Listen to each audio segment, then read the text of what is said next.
New Testament reading from the 21st chapter of the book of Revelation, starting at the first verse. Then I saw a new heaven and a new earth, for the first heaven and the first earth had passed away, and the sea was no more. I saw the holy city, the new Jerusalem, coming down out of heaven from God, prepared as a bride adored for her husband. And I heard a loud voice from the throne saying, "See, the home of God is among mortals. He will dwell with them as their God. They will be his peoples, and God himself will be with them. He will wipe every tear from their eyes. Death will be no more. Mourning and crying and pain will be no more, for the first things have passed away." And the one who was seated on the throne said, "See, I am making all things new." Also he said, "Write this, for these words are trustworthy and true." Then he said to me, "It is done. I am the Alpha and the Omega, the beginning and the end." Word of the Lord. Thanks be to God.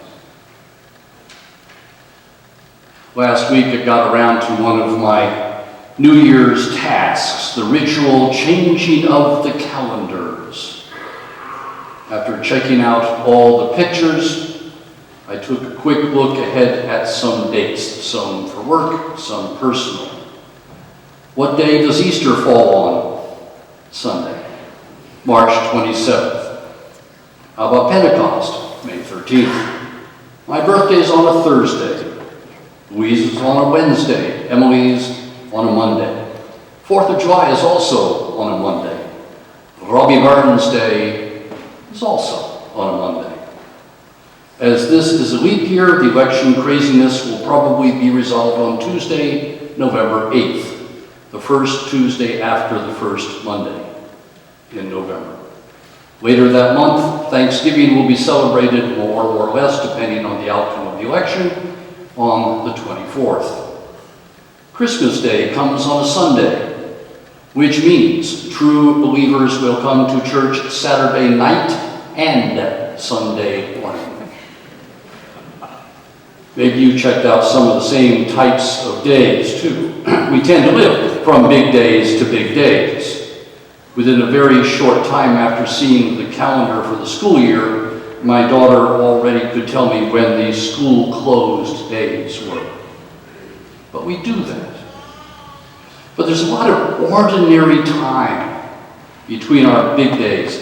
And sometimes I think we just try to survive day to day in ordinary time to get to the thrill of the extraordinary time. I know people who look forward all year to their summer vacation, as if the only reason they were working was to be able to get a vacation from working. That passage from Ecclesiastes is probably one of the best known passages in the Old Testament. But we need to be careful about what's being said. The writer's talking about seasons of our lives, and he's describing, not prescribing. These aren't the sayings of what people ought to do. There's a description of situations we find ourselves in. It's a listing of seemingly inevitable red letter times in our lives. Jesus was part of some very large-scale events, but he also logged a lot of ordinary time. A lot of time doing very usual things. Walking, teaching, sitting down, eating, drinking. Ordinary ministry to lots of ordinary people. His encounters with his enemies in high-tension situations were dwarfed by his daily witness to the kingdom of God on earth with regular working people. Certainly among those teachings were parables about people who should have been ready for the big days but weren't, and they missed out. He knew people, and he knew that people live in anticipation. For the people of his time, one of those was the arrival of a triumphant, liberating Messiah. Jesus taught watchful waiting. One of my favorite windows in the sanctuary is in the southwest corner back there. It's called The Wise and Foolish Maidens. Half of them were ready for a delay in the evening wedding celebration and had extra oil for their lamps. Half did not. When the groom appeared, half were invited in to the wedding feast. The unprepared were left out in the dark. Take care, the message was. You don't know when it will happen. But there's a twin strand to Jesus' teaching. Sure, lots of it was being ready for the arrival of the big day. But at the same time, Jesus was always preaching a variety of carpe diem, seize the day. Jesus was constantly encouraging us to recognize that each and every day we have is a gift from God, to be treasured, and above all, to be used wisely. I've spoken time and again of the tensions that exist in the faith, and here's one of the principal ones. How to hold a sense of looking forwardness toward a celebration, while at the same time enjoying the joy of immediate and ordinary. Can we remember to actually smell the roses that we're gathering for a wedding bouquet? Can we savor the taste of the soup we're making for the family reunion? Can we remember to treasure the practice sessions before the children's big concert? And yet time ticks away, and we've come culturally to be very aware of it. Almost 400 years ago, Francis Bacon wrote these words: "The first grand discovery was time, the landscape of experience. Only by marking off months, weeks, and years, days and hours, minutes and seconds, would we be liberated from the cyclical monotony of nature. The flow of shadow, sand, water, time itself, translated into time staccato, became a useful measure of our movement across the planet. The discoveries of time and space would become one continuous dimension. Communities of time would bring first communities of knowledge, ways to share discovery, a common frontier on the unknown. Time, he said, is the greatest innovator." Well, if we count from today, we have 356 days for innovation ahead of us this year. That's also 8,776 hours, 526,560 minutes. Every one of us here gets the same amount, whether we're old or young, rich or poor, male or female, whether we got coal in our Christmas stockings or diamonds. The same amount. But how we live each and every one of those days, hours and minutes, shows what we're made of. There are cultural idioms galore on this. We spend time as if it were currency. When we're not doing something productive, we say we've wasted time. Forced idleness, we're killing time. Good traffic, a few stoplights turned green when we got to them. This has never happened to me. Did we make some time? Well, no matter what we do with the time is the original non-renewable resource. Each minute is unique. There will never be another 11:43 on Sunday, January 10th, AD 2016. There have been any number of studies that show how we actually spend all this time.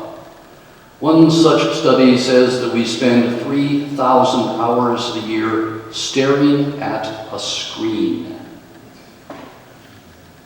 1/3 of that is just surfing the net. We laugh for about 6 minutes a day, 36 and a half hours a year, which means there's not much good on the screens. We sleep about 2,400 hours a year, about 6.5 hours a night. We probably sleep more if we exercise more than 8 minutes a day.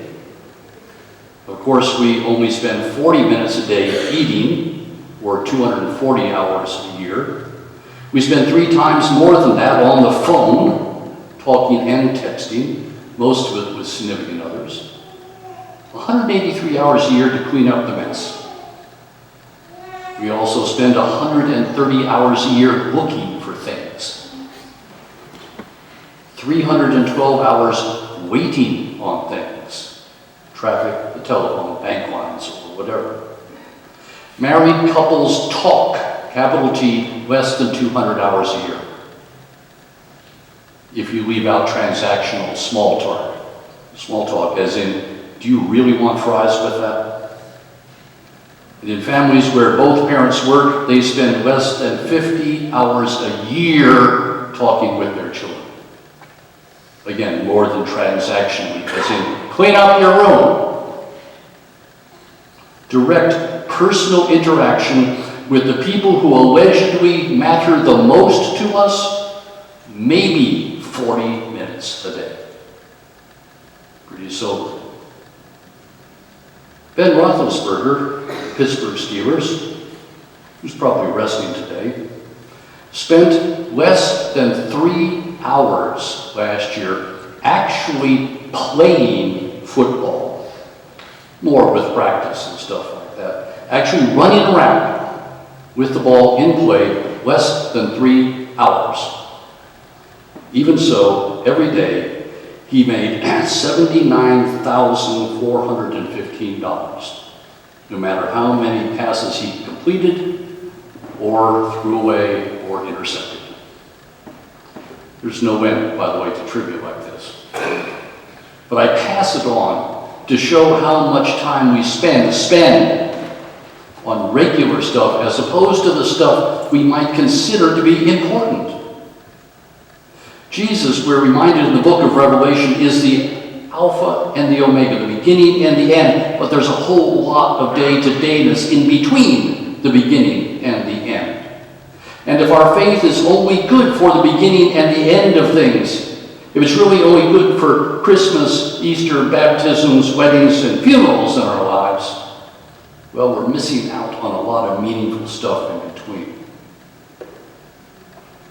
Ever consider what time is for? Maybe the purpose of time is to give us perspective. Maybe the purpose of our ordinary days when we do most all the things we normally do when someone says, hey, what's up? And we say, same old, same old. Maybe the purpose of those days is to help us deal with, give us context for the big days. Maybe, I love this, maybe the purpose of time is to prevent everything from happening at once. Think about that. Maybe the purpose of time, the main reason God invented, as it were, time, is to prevent everything from happening at once. Now, this isn't all bad. As an institution, if we were attempting to deal simultaneously with every problem of injustice, every social and economic issue at the time, we'd go crazy. We'd have no alternative to have some kind of filter, some way of dealing with all the possibilities for extraordinary ministry out there. Only then we can efficiently direct our energies to particular problems. Personal issues come and go the same way. Illness takes over our lives for a period of time, and then it goes away. A child becomes a problem, even rebels, for a time. One gets into a financial crisis for a time. We all experience periods that call for special focus as issues are raised and make their claims on our energy. For everything, there is a season, we're told, and a time for every matter under heaven. And in these times, the ordinary experiences, maybe that helps us get through the extraordinary experiences. And on the backside, when we're in one of those big tough times, it's natural to look fondly toward the ordinary times to give us perspective. Shakespeare in Henry VI, Part 3, Henry is sitting in a field and is musing on the sweetness and the regularity of an ordinary life spent by ordinary people. And he muses, for what is in this world but grief and woe? Oh God, Methinks it were a happy life to be no better than a single young suitor, to sit upon a hill as I do now, to carve out dials quaintly point by point, thereby see the minutes how they run. How many makes the hour full complete? How many hours bring about the day? How many days will finish up the year? How many years a mortal man may live? When this is known, then to divide the time, so many hours I must tend my flock, so many hours I must take my rest, so many hours must I contemplate, so many hours must I sport myself. So many days my ewes have been with young, so many weeks ere the poor fools will wean, so many years ere I shall shear the fleece, so many minutes, hours, days, months, and years passed over to the end they were created would bring white hairs unto a quiet grave. Ah, what a life were this, how sweet, how lovely. I wasted time, he also writes, and now doth time waste me. So if we would not be wasted, and I'm not talking about the effects of too much champagne, if we'd not be wasted, we need to treasure the ordinary moments of our lives, which, as Will Rogers was once asked, if you only had 48 hours to live, how would you spend your hours? And he said, one at a time. So, on this first Sunday after Epiphany in the year of our Lord 2016, I offer you encouragement to make the most of each minute of it. I offer you a plea to enjoy its sounds and its tastes and its smells along with its sights. Psalm 90 says, teach us to count our days that we may gain a wise heart. I offer you the Bible's wisdom that we should make our faith a part of each day and not save it for the births, baptisms, weddings, and deaths in our lives. And as we make the Spirit a matter of daily practice, then maybe, just maybe, when the big days come, as Ecclesiastes reminds us they will, when those capital letter joys and sorrows come home to roost, we can meet them with wisdom and with courage. And for this day ahead, I offer you this image, conversation. So here we are again, unquiet, seated at the head of the year. So much there is called context, called grounding, that we should have known better by now. Still, looking down this alleyway between the glittering and impersonal buildings, facing away into occupation, into the quotidian. How far can we see, she asks. Not so much, I fear, as we like. The alley bends. Just there, see, there. And who knows the company we'll share then. So, she replied, so, yes. And with such grace as might be grasped, I turned to her. Let's walk. We'll walk and we'll see.